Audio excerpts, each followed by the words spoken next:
আসসালামু আলাইকুম। আজকে হচ্ছে আমাদের ক্লাস 14 পিএইচপি ক্লাস 14।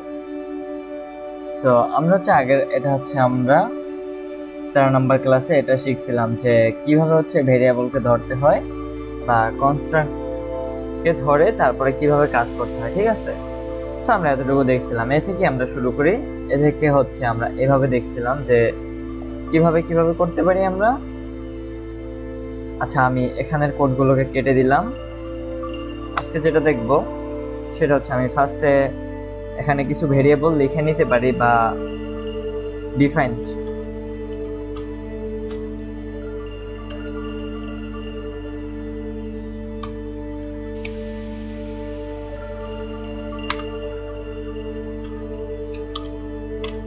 ডিফাইনটাকে ধরলাম, তারপর হচ্ছে এটা একটা ফাংশন, ঠিক আছে? সেটা ধরার পর এটার ভিতরে আমি ফার্স্টে দিলাম হচ্ছে যে রোল সেকশন। আমরা এটার ভিতরে কি শিখছিলাম যে আমরা কি এটার ভিতরে বড় হাতের দেওয়ার চেষ্টা করব সব সময়। এরপর এখান থেকে জাস্ট একটা কমা দিব, কমা দেওয়ার পর আবারও ডবল কোটেশনটাকে দেবো। এরপর জাস্ট আমি এখানে একটা রোল লিখলাম, ঠিক আছে? এখন এটাকে শো করার জন্য আমরা এখানে কি করব, ইকোটাকে ধরবো।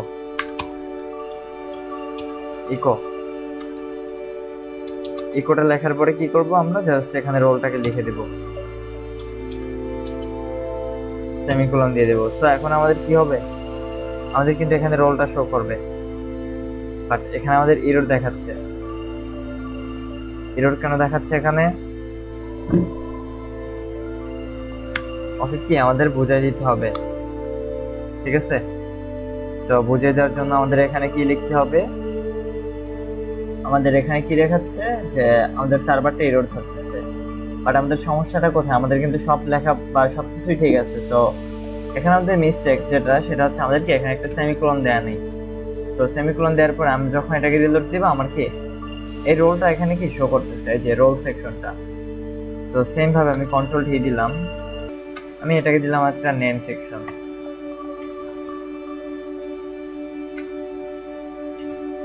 নেম, সো আমি এখানে একটা নেম লিখে দেব।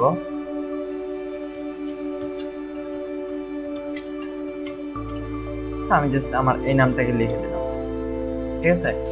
সেটা চেনার জন্য আমরা জাস্ট যে কোনো এক জায়গায় একটা ছোট হাতের বা কোনো একটা অপশনকে ইউজ করব, যাতে হচ্ছে এটাও ধরতে পারে। সো কন্ট্রোল টি দিলাম, আমি এটাকে ধরবো। এটাকে ধরার জন্য জাস্ট এখানে লিখবো নেম, ঠিক আছে? নেম লেখার পরে এটার সামনে কি আমার একটা নেম চলে আসবে। বাট আমি এখন যেটা করব সেটা কি, আমার এটাকে নিচে নিয়ে আসতে হবে। এই লেখাটা আব্দুর রহমান ঈশা লেখাটা কি নিচে নিয়ে আসতে হবে। সো এটা নিচে নিয়ে আসার জন্য আমার এটাকে আবার কপি করব। এখানে আমরা কি লিখবো, এটার ভিতরে ডবল কোলন দিব, ঠিক আছে? এটার ভিতরে লিখবো বিয়ার ব্রেক। আমাদের কি লাইন ব্রেক আসবে, যে আমার লেখাটা কি নিচে চলে আসলো। খুবই সিম্পল ভাবে কি আমরা লেখাটা হচ্ছে নিচে নিয়ে আসলাম। বাট আমরা এখন চাইতেছি যে এই লাইনটা এটার ভিতরেই করব, এটার ভিতরেই করব, ঠিক আছে?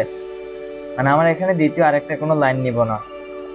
তার একটা যেহেতু লাইন নিব না, সেক্ষেত্রে আমি এখানে যেটা করতে পারি, এটাকে আমি মুছে দিলাম, এই রোলটার ভিতরে এখানে পেস্ট করে দিলাম। এরপর যদি রিলোড দিই, যে সেম আউটপুটটা আসবে না, কারণ এটা হচ্ছে এখানে কি লেখা আছে যে ডবল কোয়ালিটি স্ট্রিং আসতেছে। তো সেক্ষেত্রে আমাদের এটা কি করতে হবে, এটাকে কন্ট্রোল এক্স করে জাস্ট এটা আগে দিয়ে দিব। এরপরে এটার পরে কি একটা ডট দিয়ে দিব। তো রিলোড দিব, এবার কিন্তু আমাদের কাজটা করতেছে, ঠিক আছে? এবার কিন্তু আমাদের আসতেছে। সো এখন হচ্ছে এই সেকশনটা আমার দেওয়া উচিত এখানে না, এটা হচ্ছে নেমের ভিতরে দিব। সো আমি এটাকে কন্ট্রোল এক্স করে জাস্ট এখানে পেস্ট করে দিলাম, ঠিক আছে? সো এখন যখন রিলোড দিব, আমার নিচের লেখাটা কি নিচে আসলো।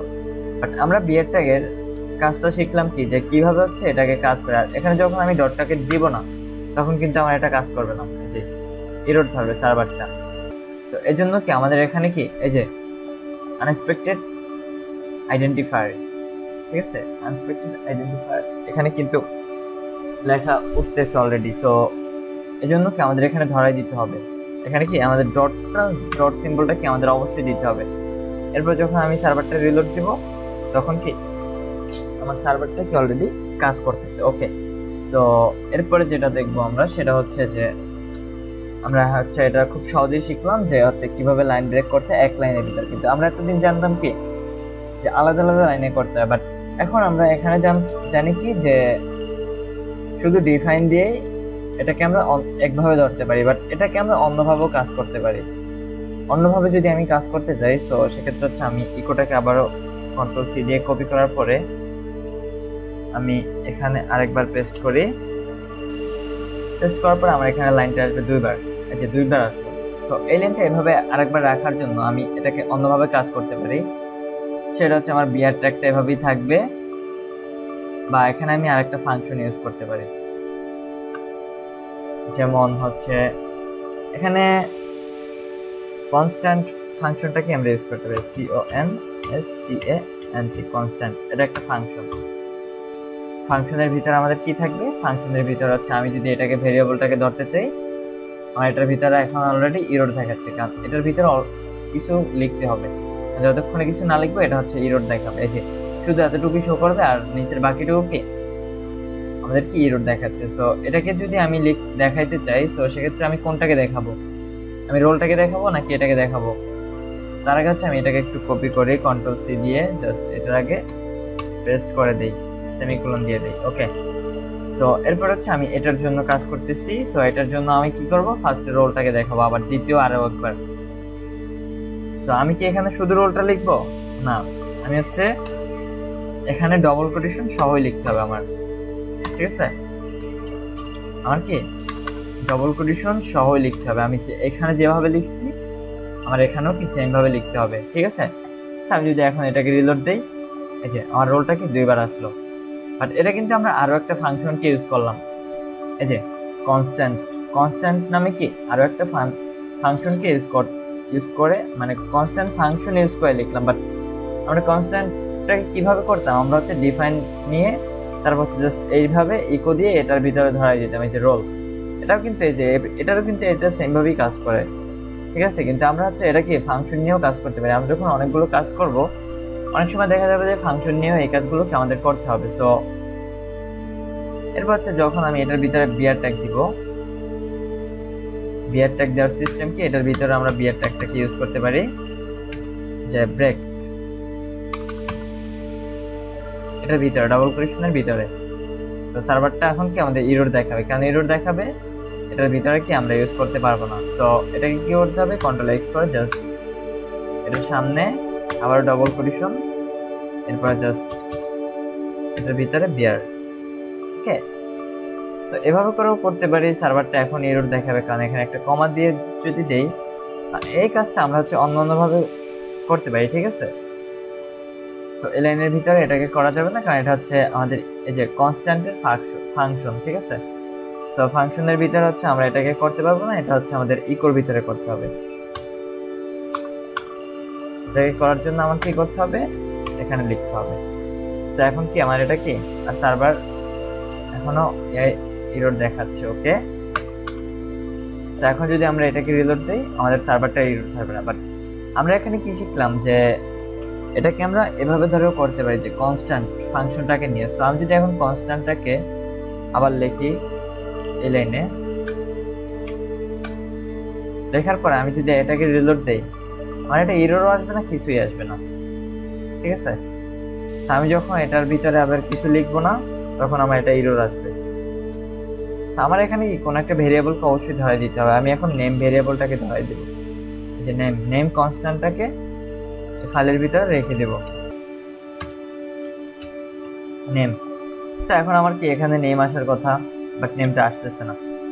সো এখন আমরা বুঝেই ফেললাম যে আমরা যখন কোনো কিছুকে শো করব তখন ইকোটাকে অবশ্যই আমাদের এটার সামনে লিখতে হবে। যে কোনো ক্ষেত্রে ইকোটা আমাদের লিখতে হবেই, ঠিক আছে? আমরা যখন এটাকে রিলোড দিব আমার কি এই নেমটা চলে আসতেছে, আব্দুর রহমান এসে তারপর হচ্ছে কি আমাদের কি নাম্বারটা শো করতেছে। বাট তাহলে কি তার মানে কি আমরা এটা বুঝেই ফেললাম যে আমরা যখন কোনো কিছুকে শো করব তখন কি আমাদের ইকো কথাটা অবশ্যই লিখতে হবে। ইকো কথাটা বাদে কি আমাদের এটাকে লেখাটা আসবে না। আমি এটার পরে একটা ব্রেক দিয়ে দিই, সো রিলোড দিলাম, আর এটা লাইন বাই লাইন নিচে আসলো। ওকে, সো আমরা হচ্ছে কি কি শিখলাম যে এক লাইনের ভিতরে হচ্ছে কিভাবে কাজ করে, বা এক লাইনের ভিতরে মানে লাইনের সামনে কিভাবে বিয়ার ট্যাগটাকে দিতে হয়, ঠিক আছে, যে বিয়ার ট্যাগ। তারপর যখন আমরা ফাংশনটাকে ধরবো তখন হচ্ছে ডট দিয়ে তারপর হচ্ছে কি আমাদের এটাকে ধরাই দিতে হয়, ঠিক আছে। সো এই যে এভাবে কাজ করলো। এরপর যদি আমরা এখানে আবার কোন একটা ভেরিয়েবলকে ধরি ডলার সাইন নিয়ে, আমি হচ্ছে একটু নিচের কাজ করি। আমি হচ্ছে এখানে ডলার সাইন নিলাম, একটা ডলার সাইন নিয়ে আমি দিলাম হচ্ছে নেম, ঠিক আছে। Name equal to double quotation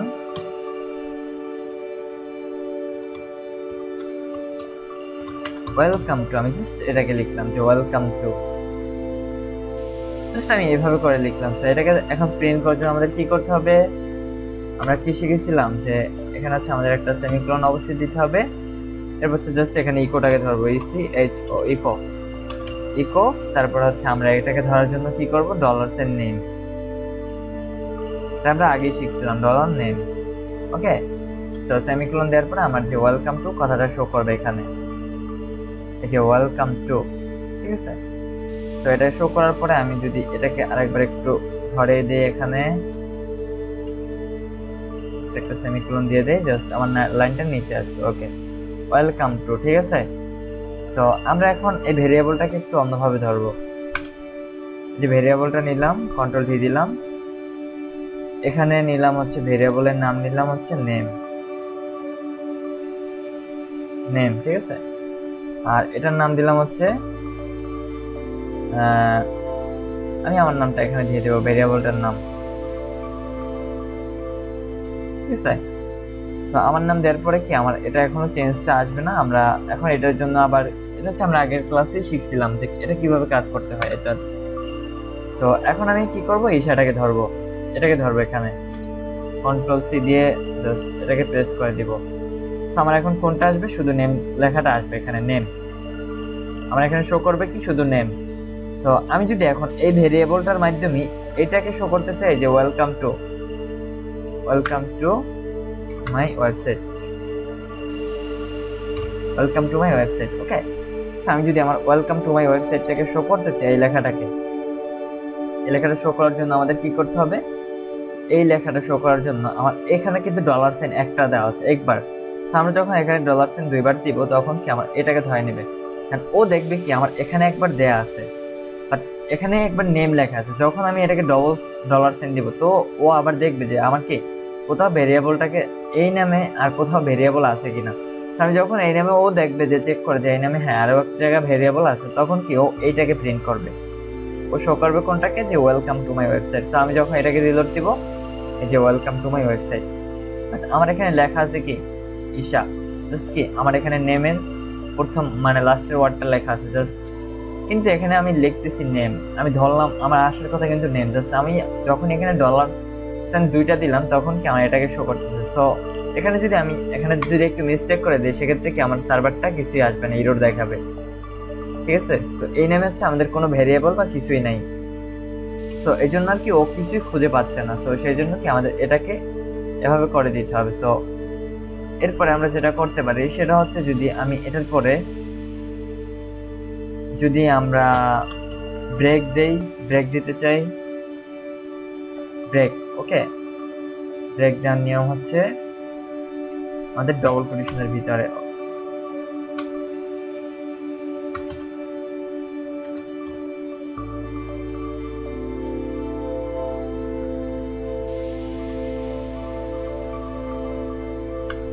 okay. So আমরা যখন এটাকে রিলোড দেবো সার্ভারটা আমাদের এরর দেখাবে। কেন এরর দেখাবে, যে আমার এখানে কি একটা ডট দিয়ে দিতে হবে অবশ্যই, এই যে ডট দিয়ে যখন রিলোড দিব আমার আগের মতো চলে আসবে, ঠিক আছে। তো এটাকে যদি আমরা আরো নিচে নিয়ে আসতে চাই তো সেক্ষেত্রে হচ্ছে আমরা কি করতে পারি, কন্ট্রোল ভি দিয়ে আমরা যদি এখানে অনেকবার বানিয়ে নেই অনেকবারই আসবে, আমার নামটা কি অনেকবারই আসবে এভাবে করে, ঠিক আছে। খুবই সিম্পল, আমরা যতবারই হচ্ছে এই ভেরিয়েবলটাকে শো করবো আমার শো করা হচ্ছে এইটাকে। আর যখন হচ্ছে আমি দুই একটা জায়গায় থেকে আমি একটা লাইন পর পর আমি হচ্ছে একটা ডলার সাইন কেটে দিব। আচ্ছা এখন হচ্ছে আমার কি এই যে নেম ওয়েলকাম টু, বাট আমার এখানে কি একটা ডলার আছে, মানে ডলার সিম্বল কি আমার একবার দেওয়া আছে। সো একবার দেওয়ার কারণে কি আমাদের এখানে কি একবার শো করতেছে জাস্ট আর এগুলোর জন্য আমার $সাইন দুইবার দেওয়া, সো দুইবার দেওয়া মানে এটা না যে এটাই শো করবে, সো আমার কি এটার সাথে এটা ম্যাচিং হতে হবে, এখানেও যে নামটা থাকবে আর এই ভেরিয়েবলের নামটাও সেম হতে হবে, ঠিক আছে। যখনই দেখবে এই নামে ভেরিয়েবল দুইটা, মানে এই নামে একটা ভেরিয়েবল আছে, যখনই দুইটা $সিম্বল দিব আমরা, তখনই কি আমাদের ভেরিয়েবল এইটাকে শো করবে। ও এটাকে না ধরে ও ধরবে হচ্ছে সরাসরি এইটা থেকেই এইটাকে ধরবে, মানে এটা থেকে পাস করে, মানে পিএইচপি এটা এমনভাবে কাজ করেছে এটা থেকে পাস করে এইটার ভিতরে চলে যাবে, ঠিক আছে। সো এখানে কিন্তু এইভাবে আসতেছে, খুবই সিম্পলভাবে কি আমরা কাজটা শিখে ফেললাম। সো আশা করি হচ্ছে আমরা এতটুকু বুঝতেই পারলাম যে কিভাবে হচ্ছে এই কাজটা করতে হয়, যে কনস্ট্যান্ট নিয়ে কিভাবে ধরতে হয় ইকোটাকে, বা হচ্ছে ডিফাইন ফাংশন নিয়ে তারপর হচ্ছে আমরা কনস্ট্যান্ট ফাংশন নিয়েও করতে পারি, আবার ইকোর মাধ্যমেও করতে পারি। বাট আমাদের প্রিন্ট করার সিস্টেমটা কি, আমাদের ইকো অবশ্যই ব্যবহার করতে হবে, ঠিক আছে। আমরা যেরকম জাভাস্ক্রিপ্টের ক্ষেত্রে ডকুমেন্টটাকে ইউজ করি, সো এখানে হচ্ছে কি আমরা ইকোটাকে অবশ্যই ইউজ করে থাকি, জাস্ট ইকো চেঞ্জ আমাদের এতটুকু হয়, ঠিক আছে। ইকোটার মাধ্যমে কি আমাদের কোনো কিছুকে শো করতে হয়। সো আমরা এতটুকু কাজ বুঝতেই পারলাম যে আসলে পিএইচপি এটা কিভাবে কাজ করে। ওকে, সো এরপর হচ্ছে আমরা পরবর্তী ক্লাসের জন্য ওয়েট করব। সো আশা করি আজকের ক্লাস আমরা খুব ভালোভাবে বুঝতে পারছি। সো সবাই ভালো থাকবেন, সুস্থ থাকবেন, আসসালামু আলাইকুম।